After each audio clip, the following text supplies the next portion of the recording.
Welcome to the Follow the Leaders podcast, where we get a glimpse into the minds and lives of exceptional leaders and hear about their experiences, insights, and strategies for success. On today's episode, we'll hear from one heart-centered, effective leader and hear about their wisdom and perspective. So get ready to follow along. Welcome back to the podcast. Thank you all so much for listening and for your feedback that I've been getting. One of the best things that I've been hearing lately is that our listeners are connecting with our guests and they're forming relationships and working together. And so that has been incredibly rewarding and is so motivating for me to keep bringing these leadership stories to you. One thing that you can do to help me is if you have a moment to please rate and review the podcast. It should just take a moment, whatever app you're listening on, giving a quick rating and review. It really does help me so much get the word out about the show and help us get more leadership stories out there and form more connections. So thank you in advance for taking a second. Just pause quickly and do that, and then come back and hear this incredible interview that we are about to have. I am so excited today to talk with the leaders of an totally iconic Madison institution. I am joined today by the leaders of the Dane County Farmers Market, which is woven into our city culture in the most integral ways. These events, though, do not come out of nowhere. They are put on by the hardworking team at the market. And today I'm joined by two members of its leadership team, Jamie Bugel and Rachel Figueroa.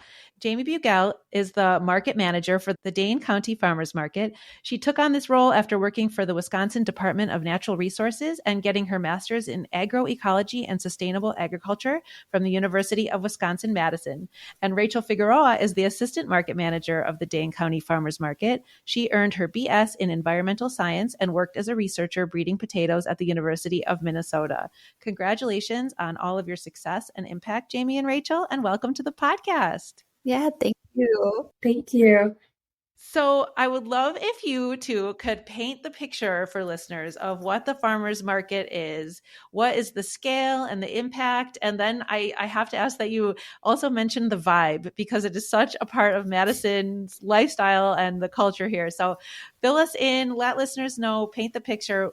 Tell us about the farmers market. Yeah, I can go first and then Rachel could fill in the other pieces. So the Dane County Farmers Market is the largest producer-only farmers market in the nation. And when we say producer-only, we mean that all of the food you see sold around the market has been grown, produced, or made by the person behind the stand. Because you are going to a place where you're talking to the farmer who literally pulled the carrots out of the ground that you're buying, there's just this level of like joy and authenticity of like, I am getting this fresh fruit grown by my community farmer. And that is just so special. And then multiply that by 220 vendors. And I don't know anywhere else that you can support your local farmers and eat so well. Oh, love that. I didn't realize how many there were. That's incredible. Yeah. Rachel, I don't know if you want to talk about all of our markets. Yeah. So we do not just have our Saturday market on the square. We also have a smaller Wednesday market to get your midweek shopping in throughout the summer season. But come November, we also move indoors. We move to Monona Terrace from November to December. You'll find around 60 vendors there selling lots of winter produce. And then we also have our late winter market from January to April at the Garver Feed Mill. It's a little bit smaller. You'll see 40 vendors there, but you'll still be able to get fresh produce all year round. It's really great to have those options here in Madison, even in the thick of the winter. Yeah, well, that's incredible. And just to the outdoor market during the summer, Madison is a state capital for those of you who don't live here. And the market takes place on the Capitol Square. So on the streets that surround the Capitol building. So as you're walking through on a Saturday morning, you're gathering. And I guess are the Wednesday markets also on the square, or are those off the square? No, our Wednesday market is a block off of the square in front of Monona Terrace. It's on MLK Junior Boulevard. Yeah.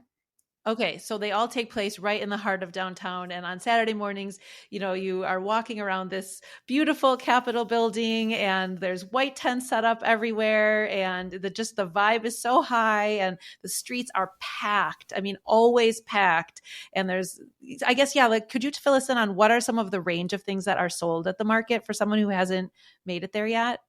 Yeah, and I'll add to your great description of all the tents lining the Capitol Square. Something I don't think I take for granted, I know until I really need it, is how amazing the trees around the Capitol are for keeping your visit just so nice. In the heat of summer, it's great to have the shade and like all the green around you. Again, a lot of farmers markets, because we are trying to serve so many farmers, they're in larger parking lots or larger event spaces where there might not be these older growth trees. And so we again just feel so lucky to be around the Wisconsin State Capitol every Saturday.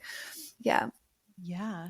So the types of vendors you can find around the Capitol, and I do want to clarify that if you're a customer coming down to the Capitol, you come down, you see farmers, you see craft vendors, you see food carts. We are actually only the farmers around the square. The craft vendors are organized by the city of Madison, as well as the food trucks. So that's a entirely different ecosystem organizationally, but as a customer, it all feels like one large event. And that's really another beautiful thing about the market. But the Dane County Farmers Market is solely run by the farmers. So we're run by a board of 9 board of directors who are all vendors themselves. We are fully financially sustainable in that all of the farmers' stall fees support all operations for the market. We have no external support in any way. So we're our own private organization. Wow. And of all the 220 members we use vendors and members interchangeably, you find a range of, the classic vegetable farmers to people who raise meat animals, eggs, cheese makers, bakeries, of course, and then some unique products like maple syrup, honey, oh my gosh, the fresh flower vendors. And I don't know, Rachel, am I missing anything? Oh man, I think we once someone tried to list all of the different types of products you can find at the market. And it was just hundreds and hundreds of items long. Like you can literally find most anything at the market. So that's a really special thing. You'll also find this time of year, especially in the spring, you'll find a lot of plant starts. You can start your own gardens with the plants grown by the farmers themselves. So that is a special thing and something you'll find a lot of this time of year. That's incredible. It so long predates Instagram, but it feels like the farmers market, the Dane County Farmers Market was meant to be Instagrammable. It is so beautiful. I know that is not the point at all, but it's so funny. I have 3 teenage kids, and my oldest is a junior in high school, and she and her friends will get up early on a Saturday morning to go downtown and, buy the bakery and buy some flowers. And then of course go on the Capitol lawn and take some pictures and post them to Instagram. So I just love the vibe. It's such a bright spot in downtown, which is already such an amazing area. So I just cannot recommend enough making it a point, making a field trip, going down to support everything that's going on. Yeah. So I love it. I was reading that the goals of the market are really primarily to unite the urban and the rural cultures. And so I'm just curious if you could touch on a little bit more about that goal and then how you're bridging that gap. Yeah. So the goals of the market were established over 50 years ago when the market really was put together. And there's some longtime vendors. The Carpenters wrote a really great book about the history of the market. And so if you want to check that out, that's definitely in your local Madison library. So a lot of what I know about the market is from that book as well. But, through its 50-year history, the market has offered an alternative market, looking for a better word there, for vendors to directly sell their goods. So agriculture in the United States is incredible and varies dramatically depending on where you are, who you're selling to. And I think we can all agree that being a farmer is incredibly challenging. And especially if you are trying to directly sell to a consumer. You are working long hours, you're your own marketing team, you're doing the Instagram posts, you're the PR person. And if you sell at one farmer's market a week, we are so glad that we can say, if you sell at the Dane County Farmers Market, you are going to see 20,000 customers every week. And that allows for farm businesses to actually be viable. The cost of food, the way that most of our food system works, is lower than what it actually, you are paying a lower price than what it actually costs to produce it. And that's just due to a whole complicated system we don't have time to get in here now. But that's, again, what's so beautiful about the market is the rural lands of Wisconsin are super healthy. They can grow a ton of amazing produce or grass-fed beef, and you, the consumer, can buy it directly from your farmer, which is really cool. That is really incredible. So it's 20,000 people per week? Yes, we have a few numbers. Thanks to Downtown Madison Inc., we've seen a range from 17,000 to 23,000. So we think 20,000 is probably a good average. Wow. Okay. Well, shout out to Downtown Madison Inc. for those numbers. Jason Ilstrup, their president, was on this podcast earlier. So shout out Jason and your team for gathering those numbers. But wow, that is really, really incredible. So this is a leadership podcast. And so our listeners want to get into the nerdy nitty gritty of how the leadership team works. So could you each fill us in on your specific roles and then how your team works together to put on the events? Yeah. Until January of this year, the leadership team of the Dane County Farmers Market was me and Rachel, and we were the only 2 employees. Wow. We now have a third full-time employee, Hannah Menzel, so you will also see her at the markets. And that's the other thing, is you see at least 1 or 2 of us at every single market. We are on the ground at the markets. Wow. But like I mentioned, the farmers market is run by a board of 9 directors who are also vendors, and they hire a market manager, me, and an assistant market manager, Rachel, and now we have a third DCFM staff. And essentially we are doing all duties, everything. We basically act like an executive director and operations director, marketing director. I think we do everything. Rachel, do you have any better ways to explain that?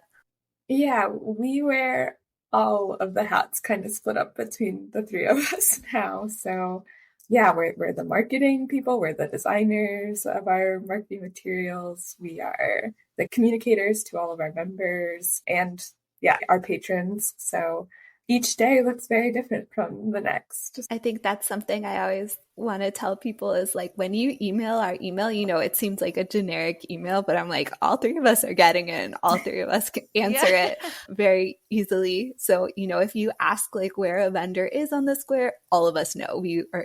We have all that knowledge. So I think a lot of our listenership can really relate to that setup where we are made up a lot of small business owners and small business leaders or local nonprofit leaders that are sometimes 1-woman shows or 2-women shows.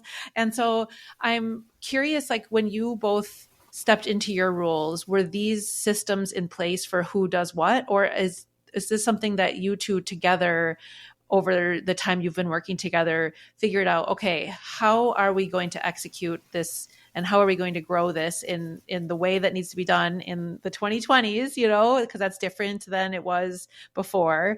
And what systems do you use to figure out, okay, who's going to do what responsibilities? How are you guys communicating about what's getting done? Yeah, like fill us in on what that looks like in your team. I know when I started, there was some systems in place when I started due to the previous manager and assistant market manager. But I think over the last 3 years that Jamie and I have been working together, we've been able to make it more of our own and improve upon the systems we inherited. And I think one of those was in Jamie's contract, it was working over 40 hours a week. So we were able to, I think that was one improvement, making a better work-life balance for us so we can still not run into any burnout. But yeah, I think that was just one example that shift on how we've kind of made it our own. And yeah, I don't know. Jamie joined before me.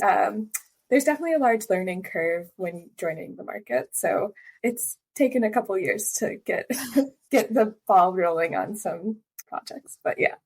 Yeah, it's got to be like a train that's moving. It's every week. Mm-hmm. So it's not like you can pause and figure out new systems. You have to be implementing new systems in the moment. So yeah, I'd love to hear about sort of what that was like for you, Jamie. Yeah. So I think something that was really interesting about when I became the market manager was in April 2021, which we still were doing COVID operations at that time.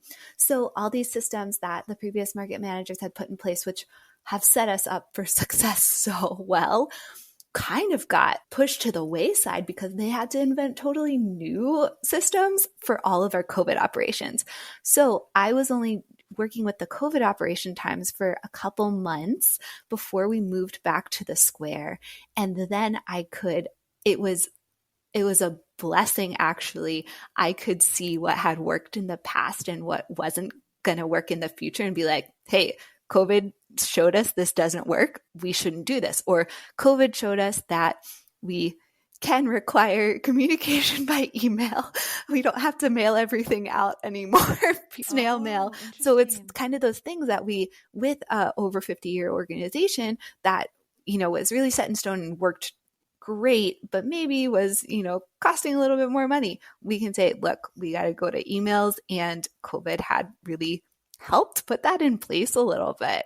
So that's, I think, COVID was really hard for everyone, but it did also help shake things up a little bit to make things smoother. And one of those things that I think is going smoother is vendors were ready to try new things. Like, I think our winter farmers market has gone tremendously well. And I think that having a forced break from COVID kind of helped customers really see like, hey, this is a really big benefit for my winter mental health, also a shopping trip. So let's go do that. Totally. So I think one thing that our listeners, at least I speaking for myself, I know when I'm working on a small team, it's sort of like everybody does everything. Like you were mentioning, the emails go everywhere. But one thing that I'm really focused on this year is with my collaborators. So my business consists of a lot of different programs, and I have different collaborators for each of those programs. Some of them I work on my own, but most not. Most of them I collaborate with other business owners or other leaders to put on a program or a camp or a networking group or podcasts. And I'm working really, really hard this year on getting the details out of my mind and onto paper. And so I'm just like really curious what you both do. Is it that you meet regularly and agree on who's doing what? Are there defined roles between you two? Like how do you navigate that? Because I always think it's helpful to hear about the inside workings of another team. Yeah, I need to listen to more podcasts about how other people do this too. But we all work from home. So actually a lot of our time is spent like making piles of things that I need to hand off to Rachel, or we have one market vehicle. So, figuring out when to trade that off. But we meet every week. We talk, Slack is great. We use some amount of project planning software like Asana, a lot of Word documents and checklists as well. But yeah, we meet every single week. We debrief after the markets. Then we do also have assigned roles. So one example I can think of is we have a subscription to Adobe Illustrator. I don't have the subscription and I don't know how to do anything in it, but Rachel and our other teammate Hannah have the subscription. So it's cheaper to only have 2 people on it. And that means if anything comes up that we need to do in Illustrator, they do it. That's helpful. Yeah.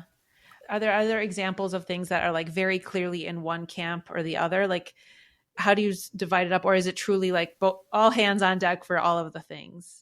I would say it started out maybe I did the Saturday market and Rachel did the Wednesday market when we first started, because that's how things had been going in the past. And that was working totally fine. But I went on maternity leave last year. And so Rachel had to step into a role that unfortunately she hadn't because I had been doing the Saturday markets, then all of a sudden she has to do all the Saturday markets. So we've actually changed that this year, and we make sure now with a third employee, which has been so essential, we make sure we have two of us at the Saturday market all the time so we can all see what's going on. We all know how the other person is handling the situations. And that's actually been a new thing for us, is making sure that we are more able to handle our different roles. Then I would also want to pass it to Rachel and share that the thing that she does the most is assign stalls for our vendors at our winter markets, which is like a logic puzzle every week. So that one, it's like makes more sense to have one person doing sometimes all the time, because she's like, oh, right, 2 weeks ago, this person said they couldn't be over here because their product will melt. So then I'll put them over here. And so, yeah, Rachel, I don't know if there's any other tasks that you hold in your head and it is impossible to share that task. That's a good example of one. It would be a lot harder to have multiple people handling, something like stall assignments. But I wanted to actually go back and say, as event organizers, having another person there with you who can help field all of the questions you get during an event takes so much mental load off of just that one person. So that has been incredibly helpful this year, and I'm glad we implemented that system this year. But as far as like other tasks that are just siloed off to me, I think it's just Illustrator, stall assignments. We still switch off like newsletter communications to our patrons, as well as like social media posts. It's sometimes easier sometimes if you do it very often, you get in a creative rut. So it's nice to be able to switch that up. I think what's nice about our team is we have a wide set of skills that we can depend on each other. That's wonderful. I can feel that you both work really well together. We just met, but I can feel that this is like a really wonderful team. So that is so great. So you touched on something that I wanted to ask you about next, which is that, you mentioned, well, the vendors might want to be in a certain spot or have something different about their stall assignment. And I was thinking about how many different aspects there are to the market, especially a market as large and robust and frequent as the Dane County Farmers Market. And I was thinking about how there are so many different goals and needs and wants that are between the parties. So obviously you have all of these small businesses that are relying on your events to, like you were saying, be a viable business. And so those business owners and vendors have their goals and needs and wants. And then I was thinking about the shoppers, the people that come to visit, that they have their own goals and needs and wants and opinions and preferences about what the market should be. And then naturally, like your organization has a mission statement, and you are both individual people that have your own goals and needs and wants. And so I'm really curious if you could just sort of touch on how do you balance all of very different needs? And obviously, like when everything's moving in the same direction and it's a perfect 70-degree day and everybody's happy and all the needs are met, it's great. But at certain moments, things do conflict. So I'm curious how you navigate differences between the goals when those differences arise. Yeah, it's a challenge. And you just described our first day on the square, 70 degrees and lots of people and everyone was happy. It was great. But you're right, that doesn't happen all the time. Yeah, and 20,000 visitors, you're not going to be able to please everyone. We always have people who come up in November and they're like, where are the fresh strawberries? And I'm like, well, unfortunately, you can't have fresh strawberries in Wisconsin in November. But you know what? If you come in June, it'll be amazing. So for the vendors, I would say, who are, again, the reason that the market exists, there have been systems put in place over the 50 years of the market that we rely on heavily. So one of those things is a seniority-based system for placements, for stalls. It is based on how many years you have been with the market.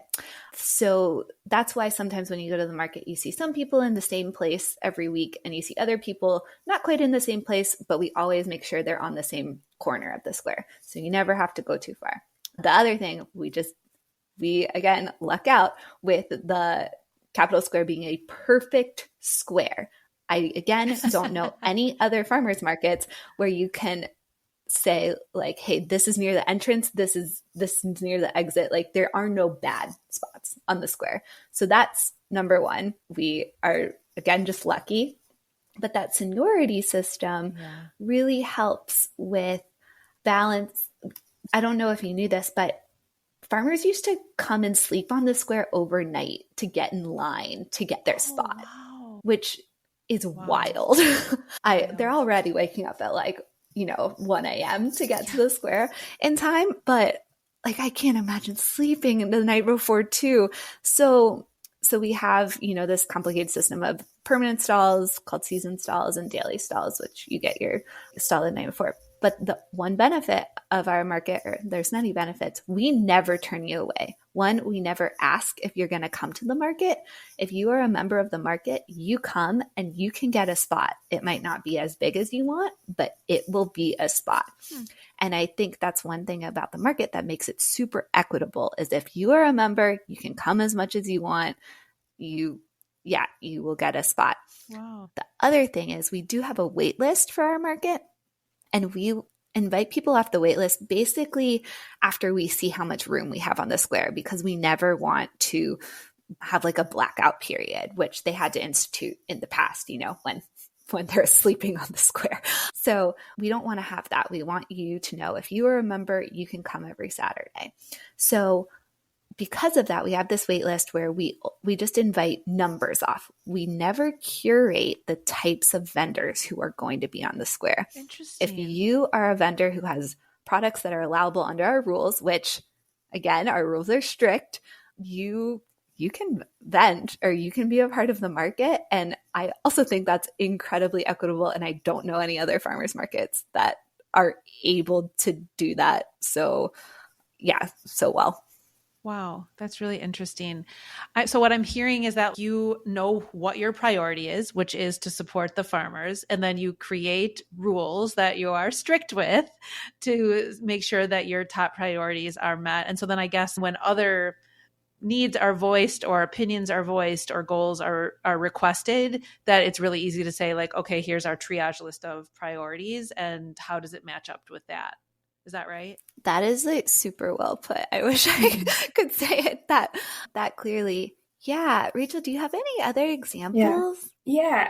So as it was mentioned, we do have a board of 9 members who are farmers at the market. So when changes need to be brought up or discussed, we bring it to the board and they have different perspectives that they can share, and we allow comments from any member of the market to help with that discussion, and it can lead to like a real change or a new product to be allowed, and just like a change in the timing of setup procedures. And so that is having the board to help with those decisions takes a lot of the pressure off of the management team, because we technically are the rule enforcers, but the members can bring their changes to the board and to make necessary changes. So that is a helpful process for us.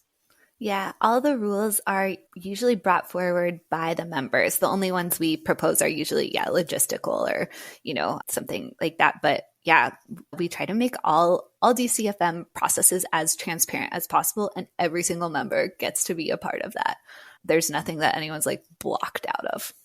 I have a question that I'm wondering, I'm chatting with you both, and you both seem like incredibly kind, warm people, and you are leading this amazing resource that is like heart-centered and aiming to serve. And some of my programs none of them are farmers markets in any way. In fact, I cannot grow anything of any kind. It's not one of my skills. However, one of my programs is a summer day camp and an after-school program. It's for creative arts. And so we serve hundreds and hundreds of kids every year between our sites and our summer camps. And so we similarly have to come up with like, what are our top priorities? And then we can take feedback and thoughts from our customers, which are, of course, the children that take our programs, but also their parents who are signing them up and bringing them and paying for it. And I find that one skill I've had to build over the years is to feel okay with disappointing people. And so this isn't such like a hard line, like systems question, but it's more of like an internal process question that I feel like as female leaders, sometimes we can understand why a customer or, somebody who's working with us requests something. Like I can understand sometimes we get a request, for example, from a parent to change a rule about something. I can understand why they want that. I can see why they think it's a good idea. And then it can create a lot of mental noise or emotional noise for me and for my co-director, and that we have to say no because it's not as safe as we want, or we just cannot accommodate this request from everybody. And so if we do from one, so I'm just curious, like, how do you both, who seem like incredibly warm people and caring people, keep that caring, warm nature, but still kind of be hard-lined? Like, do you have any advice for other people that experience that sort of dissonance? Again, that's an amazing question, and something I think going back to what Rachel mentioned, where I changed my contract to go from over 40 hours a week to 40 hours a week. We have to take off Sunday and Monday, which I'm not that great at taking a Monday off, but we have to take those days because one of our board presidents told me, he was like, I was like, oh, you guys are working all the time. Like, I feel like I, need to work all the time, make sure everything's good for you guys. And he's like, yeah, but I'm not talking to 220 members who all have differing views and everything. And you have been the sounding board for 220 people, and it is impossible to please everyone. So yeah, the first thing I always say is like, it's impossible to please everyone. But I think whenever we have to say no, we have a very solid, logical reason why we have to say that. That goes back to what Rachel was mentioning about all of our processes and everything. We have been thoughtful about it. We are not making decisions on a whim. Yeah, it is hard. It is sometimes hard, definitely. But yes, taking time and having those processes you can rely on to say, yeah, I think we made the right logical step. Yeah, I think you really framed that question really well. I think a part of what makes us successful in our roles is our ability to be empathetic and listen to all of our vendors, stories, their struggles, their, successes too. And we hear that from hundreds of people throughout the year. And it's finding that balance of, it's hard to find that balance between wanting to help this person. Yeah, that's a big thing. Like, we want our role in this working for the farmers market is we want to help these farmers as much as we can. And, having to stick with our rules and processes in place is not always going to please everyone all the time. And we have to think of the larger picture in our mission and helping as many as we can. But throughout that process, it's going to disappoint some people. But yeah, I wish I had the magic answer too of how to strike that balance. But I think it's just a learning process with me. This job definitely was tough to learn that skill. Yeah. I think we're all in that learning process together. I think, this is a side question, but do you know your Enneagram type? Have you guys learned the Enneagram at all? No. I haven't taken it in a long time. That's on one of my future episodes, is that I want to talk about how the Enneagram fits in with leadership, because I'm an Enneagram type 2, which is like the helper. And so when you said like, we want to help people, like that spoke exactly right to my heart. So yeah, I think we're all in this learning curve together. We'll have to keep connecting on how we do that. But obviously you are successful at it, because you would not be able to put on the events at the volume and the regularity that you do, that are so successful and well regarded and held in such high esteem about what makes Madison, if you weren't great at keeping your top priorities, even when it makes some people unhappy. And so I think kudos to you for executing that, even though it isn't the easiest thing for any of us to do. So that's wonderful. So I want to make sure to ask you about your cookbook. I know that your organization has a cookbook, and I know you are working to get the word out about that. So can you fill listeners in on what this great resource is? Yeah. The culmination of the cookbook, how the cookbook was created, is such a reflection of the market itself, because it was really led by the farmers, the members of the market. This project in celebration of our 50th anniversary. So Ted and Joan from Savory Accents, it was really their idea that sparked the creation of a DCFN cookbook. So they really led the project at first and was able to get Therese Allen to be the author of the cookbook. And again, I think that shows how relationships are created and the community aspect of the market to get someone like Therese to be able to create this amazing book. But that group of people was able to get a collection of recipes from vendors, from customers, from chefs in the Madison area. And again, I think it just shows how special of a community this is. And it's very inspiring to read through it and hear all these incredible stories, but linked to produce that you can find at the market and how you can use it and useful tips in the kitchen. So I think it's a great project and in celebration of our 50th anniversary. And we're just excited to continue to sell it at our Saturday market, as well as it's available at many local bookstores now. So, oh, wonderful. Is it available online as well, or is it an in-person pickup? Online as well. Yeah.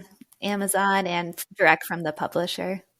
Okay, wonderful. We will definitely link that in the show notes. And then the other thing I know that you are working to get the word out is some of the benefits that shoppers can access if they need help getting the resources. And so can you fill listeners in on that? And I'd love to help to platform that aspect of your work as well.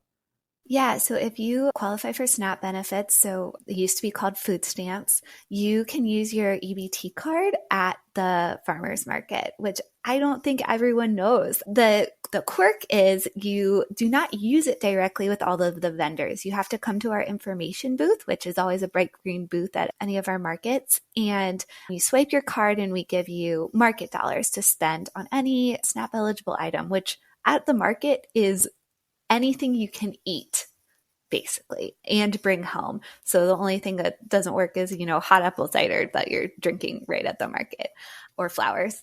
But in addition to just being able to use your regular benefits and spending those with your local farmers, we also participate in a nutrition incentive program, which is called Double Dollars.